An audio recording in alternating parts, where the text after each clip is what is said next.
Welcome to the deep dive. We're here to, really get under the surface of important topics. Hoping you get truly well informed. Exactly. And today we're looking into the very beginning, the formative years of Prophet Muhammad. Right. Not just recounting facts, but trying to understand how these early experiences shape such a pivotal figure. And the story starts in a pretty dramatic year, doesn't it? The year of the elephant. Oh, absolutely. A huge event for Mecca. Yeah, tell us a bit about that, Abraha's army. Right. So Abraha tries to attack Mecca, destroy the Kaaba using elephants, which was, unheard of. Wow.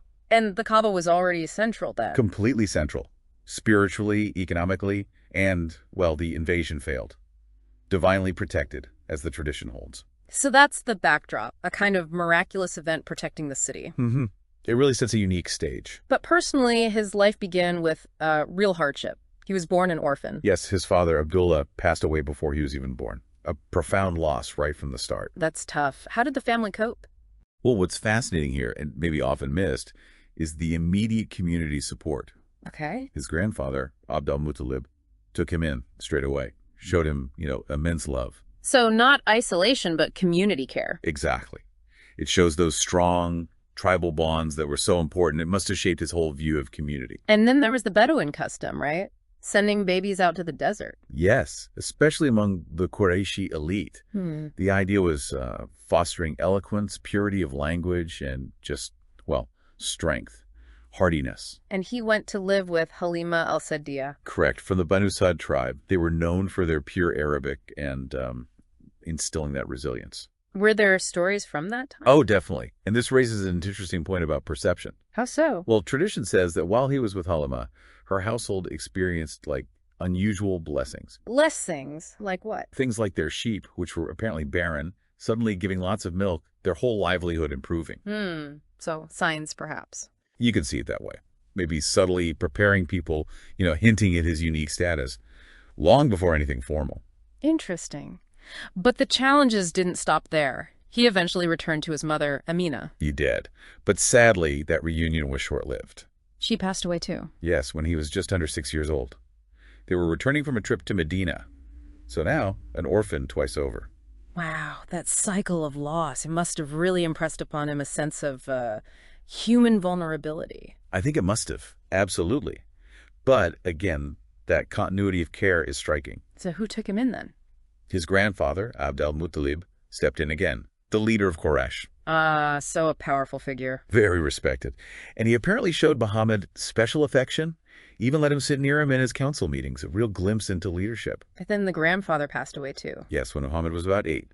That's guardianship passed to his uncle, Abu Talib. Another key figure. Immensely important. Abu Talib treated him like his own son, protected him, cherished him. Really vital support in those formative years. So moving into his youth, he started working. First herding sheep, which, people often say teaches patience, reflection. Out of the open spaces. Then he moved into trade, into the commerce of Mecca. And this is where his reputation really starts to solidify. Absolutely. This is crucial. He became known, famously, for his honesty, his trustworthiness. That title, Al-Sadiq Al-Amin. Exactly. The truthful, the trustworthy. And this wasn't just a nickname. No. The Quraysh, the merchants, they actually entrusted him with their valuable goods. Think about that. In a competitive trading city. That speaks volumes about his integrity even then. Unprecedented, really, for someone so young. It truly set him apart. And that reputation presumably played a role in his marriage. Indeed. It led to his marriage with Khadija bint Khuwaylid, a respected businesswoman herself. Known for her wisdom, her support. A truly vital partner for him. Supportive, understanding. So let's try and bring this together. What does this all tell us? Well, you see this thread, don't you? Early loss, yes, but also constant support. Experiences from the quiet desert to the busy marketplace. And through it all, this development of just rock-solid integrity. It really feels like every step, every challenge, every relationship was, in a way, preparing him, forging the character needed for what was to come. It laid the foundation. Absolutely.